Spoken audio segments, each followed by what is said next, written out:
This is by far my favorite trade of the trade deadline so far. The best part is the trade deadline isn't over for another 2 days. So before we get to the content, we're giving away $500 to a subscriber that turns on our notifications on this channel. We're giving away an additional $500 to a follower on Instagram. And make sure you check out the Laced Up podcast, which features myself, the great Mike Korzemba, and Get Like Coop, all screaming at each other, featuring some basketball analysis on Apple Podcasts, Spotify, and of course on YouTube. Now that we get all that out of the way, cue the intro.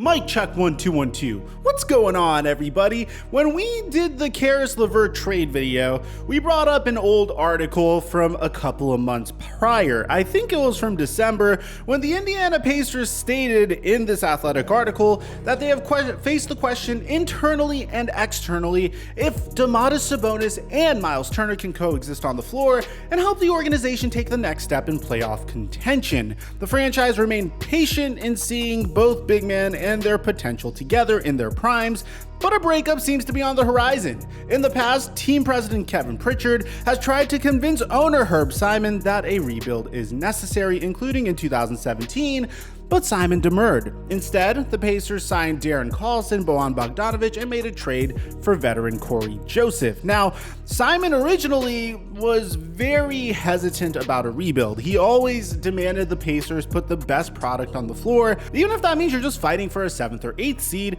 and losing in the first round of the playoff. The concern was if the Indiana Pacers entered a rebuild, there'd be a steep decline in attendance. But if you look at their attendance currently, they are 29th in the league in terms of capacity. So as a result, the Indiana Pacers thought, okay, now's the time to sell on Caris LeVert, Domantas Sabonis, Miles Turner, and all of our other really good players and see what we have in Chris Duarte, because in a vacuum so far, he's been pretty damn good. So 2 days ago, the Indiana Pacers traded Caris LeVert to the Cleveland Cavaliers for Ricky Rubio and multiple draft picks, including a lottery protected 2022 first round pick and some second round picks in the future. And the question kind of loomed over our head. What are they going to do with their best asset, which is Domantas Sabonis? Well, on the flip side, here's something that I didn't expect. You guys know that we've done way too many Ben Simmons videos on this channel.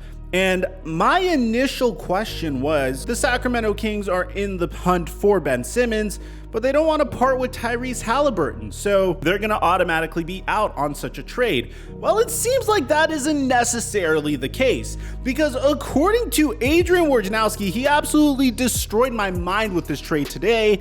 The Indiana Pacers are trading Domantas Sabonis, Jeremy Lamb to Sacramento for Tyrese Haliburton, Buddy Hield, and Tristan Thompson. So my immediate reaction to this was like, wow, one Jeremy Lamb is incredibly OP, but imagine 2 Jeremy Lambs, until, of course, Adrian Wojnarowski corrected himself and said Jeremy Lamb and Justin Holiday. So the Pacers are trading Domantas Sabonis, Jeremy Lamb, Justin Holiday to Sacramento for Tyrese Haliburton, Buddy Hield, and Tristan Thompson. I love this trade, absolutely, for both sides. You might be thinking, oh my God, Mike, the Indiana Pacers got fleeced, but Domantas Sabonis is so much better than all those other players. Let me tell you what this is about. This is about trying to find players that fit the same developmental timeline as their other younger players, as the Pacers clearly are entering a rebuild. That's all you could do in this type of situation.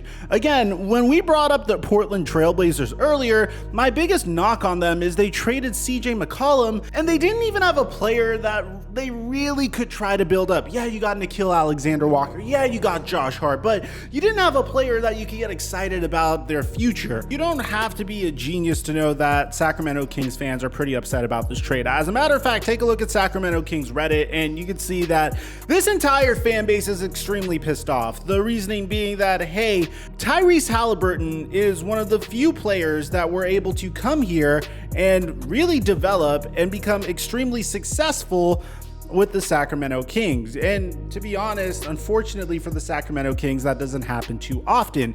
But on the flip side, I do understand wanting to give De'Aaron Fox an all-star caliber teammate. I mean, Domantas Sabonis is a truly remarkable player. He hasn't even hit his prime yet. The man is 25 years old. I personally consider a player's prime to be when they're 27 years old, and he's a do-it-all power forward and center. There's a lot of versatility that could be had with him and Marvin Bagley in lineups, and for all you know, he could be the mentor that Marvin Bagley desperately needs.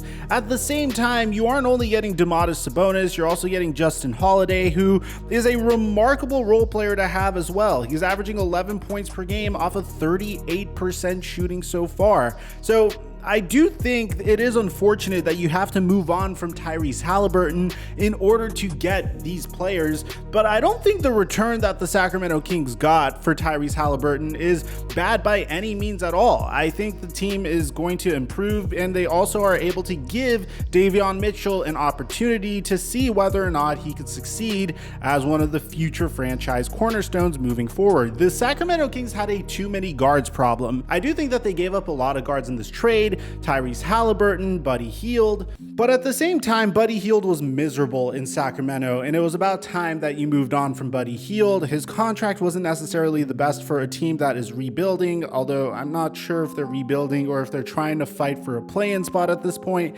But after seeing what the Portland Trailblazers got in return for Norman Powell, after seeing what the Portland Trailblazers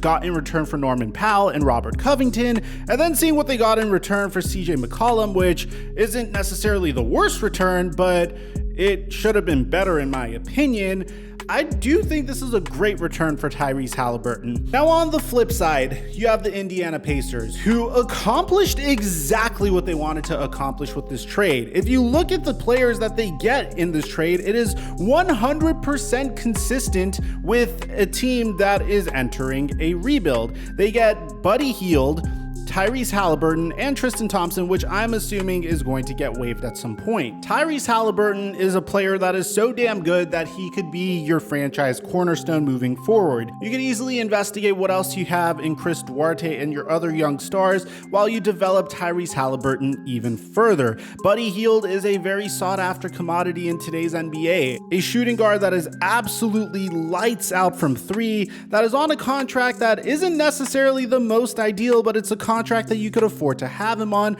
because you're in the midst of a rebuild. I would say that the Indiana Pacers hit an absolute home run with this trade. They did everything that they sought to do, and they were able to put themselves in a position to not only tank out the rest of the year, but also get a player that they could build around moving forward, and even a player that could potentially get traded once again throughout the trade deadline in Buddy Hield. I'm not saying that's what's going to happen, but it could potentially happen. If you're a Sacramento Kings fan, how do you feel? I could assume you're a little disappointed. If you're an Indiana Pacers fan, I could imagine you being very excited because this is a perfect return for Domantas Sabonis. Aside from that, I'm your boy Mike. I'm dropping our mic until James Harden gets traded later tonight.